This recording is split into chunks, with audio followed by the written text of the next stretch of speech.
Hello बच्चों, स्वागत है आपका हमारे चैनल लर्निंग रॉक्स पर। आज मैं आपके लिए लेकर आई हूँ आदर्श जीवन मूल्य प्रथमा कक्षा 6, 7 और कक्षा 8 के लिए नैतिक शिक्षा की पुस्तक का अध्याय 9वां। अध्याय का नाम है या पाठ का नाम है लक्ष्य के प्रति भाव और समर्पण। हम इस वीडियो में इस पाठ के अभ्यास के प्रश्न उत्तर करेंगे और MCQs करेंगे। अगर आप इस चैनल में नए हैं और अभी तक चैनल को सब्सक्राइब नहीं किया है तो प्लीज़ इस चैनल को सब्सक्राइब जरूर करें और बेल आइकन को जरूर दबाएं। मैंने चैनल की प्लेलिस्ट में सब्जेक्ट वाइज लिस्ट डाली हुई है। आप जिस भी सब्जेक्ट की लेसन को देखना चाहते हैं तो मेरे चैनल की प्लेलिस्ट में जाकर देख सकते हैं। आइए वीडियो को शुरू करते हैं। 9वें पाठ के अभ्यास के सभी प्रश्नों के उत्तर। पहला, पाठ के अनुसार श्रद्धा शब्द का विद्यार्थी के लिए क्या अर्थ है? इसका उत्तर है, विद्यार्थी के लिए श्रद्धा शब्द का अर्थ है पढ़ने योग्य विषय को पूरी तमन्ना, पूरी लगन, भाव तथा रुचि से जानने समझने की इच्छा। अध्यापक ने जो पढ़ा रहे हैं या पुस्तक में पढ़ रहा है वह मेरे लाभ के लिए है, मेरे अच्छे भविष्य के लिए है। इसी प्रकार की सोच ही श्रद्धा है। अध्यापक कक्षा में पढ़ा रहे हैं लेकिन विद्यार्थी की समझने या जानने में कोई रुचि नहीं है तो वे उस विषय को कैसे समझ पाएंगे, कैसे आत्मसात कर पाएंगे। अतः पूरी लगन व रुचि के साथ विषय को पढ़ना व जानने की इच्छा को ही हम श्रद्धा कहते हैं। दूसरा प्रश्न, पाठ में दिए गए कुछ उदाहरण बताएं जिनसे परोपकार करने की प्रेरणा मिलती है। इसका उत्तर है, पाठ में परोपकार के अनेक उदाहरण दिए गए हैं। वृक्ष हमें छाया प्रदान करते हैं, मीठे मीठे फल प्रदान करते हैं लेकिन उन्हें उनका कोई लाभ नहीं होता। नदियां हमें शीतल और अमृत के समान जल प्रदान करती हैं लेकिन वे उस जल का उपयोग स्वयं नहीं करती। इसी प्रकार हमें भी जीवन में निस्वार्थ भाव से समाज के लिए परोपकार करने की सोच रखनी चाहिए। अगला प्रश्न, अपनी इंद्रियों पर संयम से विद्यार्थी को क्या लाभ है? इसका उत्तर है, इंद्रियों की संख्या 11 है और इसमें हमारी 5 ज्ञानेंद्रियां हैं जिन्हें आँख, कान आदि के नाम से जाना जाता है और इसी प्रकार हमारे 5 कर्मेंद्रियां हैं जिन्हें हाथ, पैर आदि के नाम से जाना जाता है। 11वीं इंद्रिय मन है। हमारी 10 इंद्रियों पर मन का ही नियंत्रण होता है। यदि हम मन पर संयम कर लें तो हमारी 10 इंद्रियां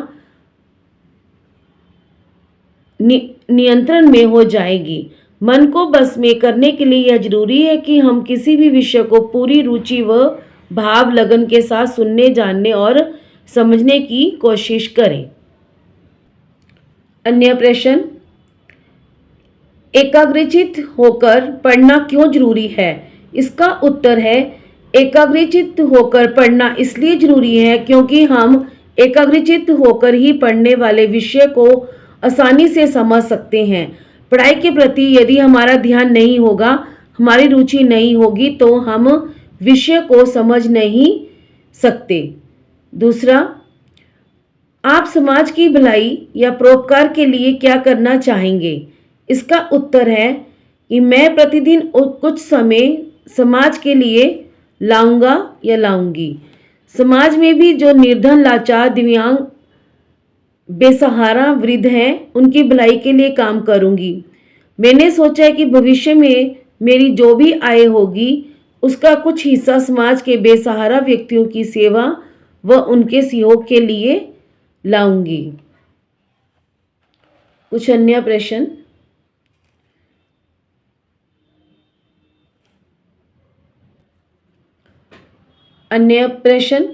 पहला, संयतेंद्रिय शब्द का क्या भाव है? इसका उत्तर है, संयतेंद्रिय शब्द का अर्थ है इंद्रियों पर संयम या नियंत्रण करना। जो व्यक्ति अपनी इंद्रियों को अपने वश में कर लेता है वह हर प्रकार की सफलता को प्राप्त कर सकता है। किसी भी लक्ष्य की प्राप्ति में सबसे बड़ी बाधक हमारी इंद्रियां होती हैं। इंद्रियों पर संयम या नियंत्रण पाने में मुख्य भूमिका मन की है।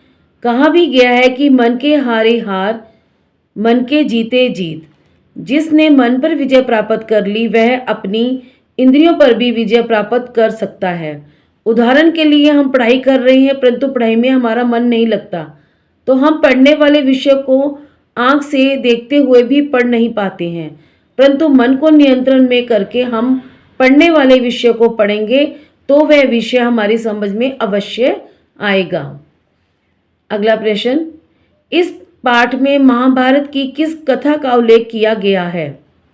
इसका उत्तर है, इस पाठ में महाभारत की उस कथा का उल्लेख किया गया है जब गुरु द्रोणाचार्य ने कौरवों और पांडवों को बनावटी चिड़िया की आंख पर निशाना लगाने के लिए कहा। निशाना लगाने में अर्जुन को छोड़कर कौरव और पांडव पक्ष के सभी योद्धा असफल रहे, क्योंकि उनका ध्यान लक्ष्य पर ना होकर वृक्ष की टहनी और उस पर बैठी चिड़िया पर था। परंतु अर्जुन ने निशाना लगा दिया क्योंकि उसका ध्यान सिर्फ चिड़िया की आंख पर था। एकमात्र अपने लक्ष्य पर ध्यान रखने के लिए ही इस कथा का उल्लेख किया गया है। तो ये थे पाठ 9 के प्रश्न उत्तर और अन्य प्रश्न। अब हम करेंगे इस पाठ के बहुविकल्पीय प्रश्न उत्तर। बहुविकल्पीय प्रश्नोत्तर। पहला, कैसा व्यक्ति ज्ञान प्राप्त करने में सफल होता है? क ज्ञानवान, ख श्रद्धावान, ग कर्मवान, घ फलवान। इसका उत्तर है ख श्रद्धावान। दूसरा, संयतेंद्रिय कौन है? क ज्ञान को जीतने वाला, ख विज्ञान को जीतने वाला, ग इंद्रियों को जीतने वाला, घ समाज को जीतने वाला। इसका उत्तर है ग इंद्रियों को जीतने वाला। तीसरा, वृक्ष हमें छाया और फल किस भावना से प्रदान करते हैं? क स्वार्थ की, ख निस्वार्थ की, ग भावार्थ की, घ परोपकार की। इसका उत्तर है घ परोपकार की। अगला प्रश्न, बनावटी चिड़िया की आंख पर निशाना किसने लगाया था? क युधिष्ठिर ने, ख दुर्योधन ने, ग अर्जुन ने, घ द्रोणाचार्य ने। इसका उत्तर है ग अर्जुन ने। अगला प्रश्न, सफलता प्राप्त करने के लिए हमारा ध्यान कहाँ होना चाहिए? क विषय की तरफ, ख पढ़ाई की तरफ, ग लक्ष्य की तरफ, घ अध्यापक की तरफ। इसका उत्तर है ग लक्ष्य की तरफ। तो ये थे 9वें पाठ के अभ्यास के प्रश्न उत्तर और MCQs। अब हम अगली वीडियो में करेंगे अगला पाठ 10 के प्रश्न उत्तर और MCQs। यदि ये वीडियो आपको अच्छी लगी है तो वीडियो को लाइक करें, शेयर करें, सब्सक्राइब जरूर करें। धन्यवाद।